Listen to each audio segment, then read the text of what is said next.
आज की इस वीडियो में आपका स्वागत है। आज मैं इस वीडियो में नीलकंठ का 4th पार्ट पढ़ाऊंगी। वह स्वभाव से ही कुब्जा ही प्रमाणित हुई।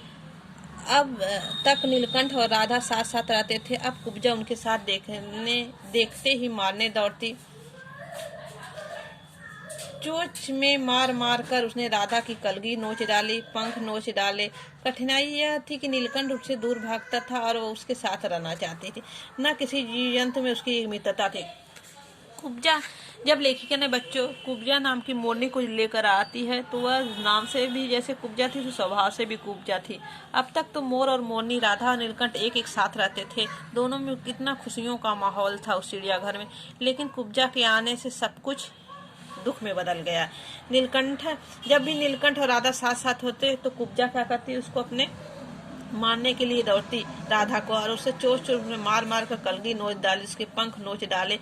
नीलकंठ के साथ रहना चाहती थी, लेकिन नीलकंठ कुब्जा को एकदम पसंद नहीं करना था, इसलिए वह जलती थी। कौन? कुब्जा, जो मोरनी थी, वह उसके साथ रहना चाहती थी। न किसी जीव जंतु की दोस्ती थी, न किसी नीलकंठ के समीप को, न वह किसी को नीलकंठ के समीप आने देना चाहती थी। उसके बीच राधा में 2 अंडे दिए। उसी बीच राधा ने 2 अंडे दिए, जिसको वह पंखों से छिपाए बैठी रहती थी। पता चलते ही कुब्जा ने चोंचों से मार मार कर राधा को ढकेल दिया और फिर अंडे फोड़कर ठूस जैसे पैरों से सब ओर छितरा दिए यानी बच्चों बिखरा दिए चारों तरफ। फूट यानी शाखा विहीन जैसे पैरों से अपने चारों ओर छितरा दिए। इस कला कोलाहल से उससे भी अधिक राधा की दूरी से बेचारे नीलकंठ की प्रशंसा का अंत हो गया।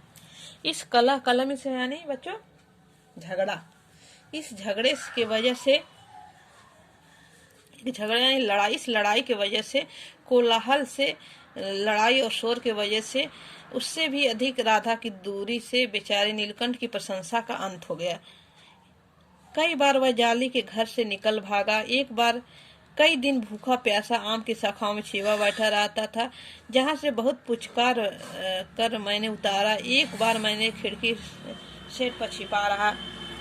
मेरे दाना देने पर भी वह सदा की भांति पंखों को मडला कर बनाकर खड़ा हो जाता था, पर उसकी चाल में थकावट, आंखों में एक शून्यता रहती थी। अपनी अनुभवहीनता के कारण ही मैंने आशा करती कि थोड़े दिन बाद सब में मेल हो जाएगा। अंत में 3-4 महीने के बाद एक दिन सवेरे जाकर देखा कि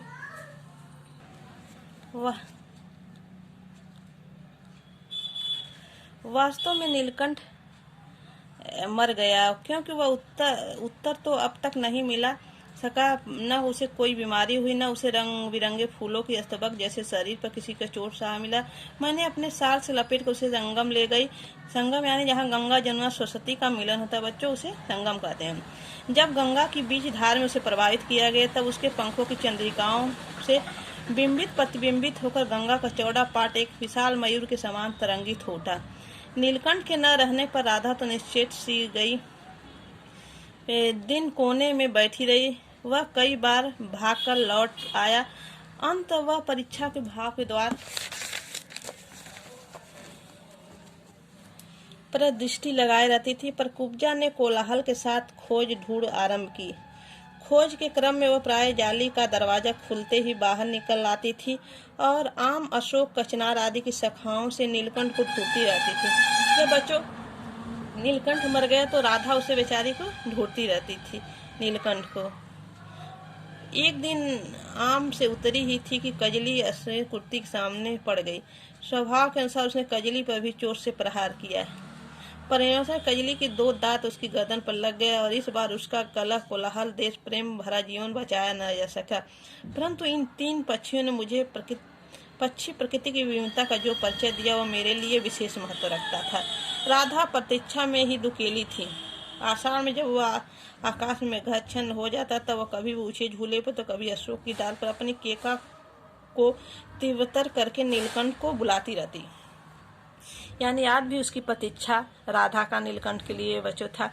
जब भी आषाढ़ का जब वर्षा का मौसम आता था तो वह नीलकंठ का इंतजार करती थी। शायद नीलकंठ कहीं से आ जाएगा और इसी ऊंचे झूले पर, कभी अशोक के झूले पर